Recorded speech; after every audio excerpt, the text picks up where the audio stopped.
दुनिया हमें हमेशा शोर करना सिखाती है। हमेशा बोलो, हमेशा जवाब दो, हमेशा अपनी सफाई दो। लेकिन ध्यान से देखो, जितना तुम बोलते जाते हो उतना ही तुम कमजोर होते जाते हो, क्योंकि हर शब्द तुम्हारी ऊर्जा लेकर बाहर चला जाता है। लोग तुम्हें पकड़ते हैं तुम्हारी प्रतिक्रिया से, कभी तुम्हारे गुस्से से, कभी तुम्हारे डर से, कभी तुम्हारे तुरंत हां कह देने की आदत से। सोचो, अगर अचानक तुम प्रतिक्रिया देना बंद कर दो तो क्या होगा? अगर तुम हर बहस से खुद को खींच लो, अगर तुम हर उकसावे पर चुप रह जाओ, अगर तुम हर छोटी बात का जवाब देने की बजाय मौन चुन लो, तभी असली खेल शुरू होता है। क्योंकि जब तुम उपलब्ध रहना छोड़ देते हो, भावनाओं में, शब्दों में, मन और शरीर दोनों से, तो लोगों के हाथ से तुम्हें नियंत्रित करने का साधन निकल जाता है। जिस दिन तुम ये डोरियां काट देते हो, उस दिन खेल बदल जाता है। उस दिन लोग पहली बार महसूस करते हैं कि उन्होंने तुम्हें कभी समझा ही नहीं था।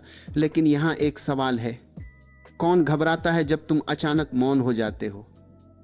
कौन बेचैन हो उठता है जब तुम जवाब नहीं देते? कौन बार बार कोशिश करता है कि तुम्हें उकसाकर वही पुराना भावनात्मक खेल निकाल ले?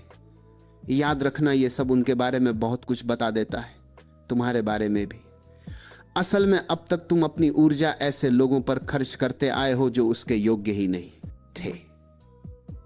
हर बार तुरंत जवाब देकर तुमने अपनी शक्ति उनके हाथों में सौंप दी। हर बार भावनात्मक प्रतिक्रिया देकर तुमने अपना ही खून जलाया। और दिन के अंत में तुम्हारे पास क्या बचता है?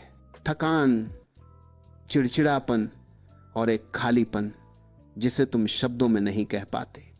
लेकिन असली सवाल है, तुम्हारा समय, तुम्हारी ऊर्जा, तुम्हारा ध्यान किसके लिए है? क्या वाकई उन लोगों के लिए जो सिर्फ तुम्हें इस्तेमाल करना जानते हैं, या फिर तुम्हें पहले खुद को चुनना चाहिए? महान संतों ने कहा है, सच्चा अनुशासन है स्वयं को पहचानना। जब तुम यह समझ जाते हो कि चुप्पी 1000 बहसों से ज्यादा ताकतवर है, तो तुम्हारे भीतर एक नई शक्ति जन्म लेती है।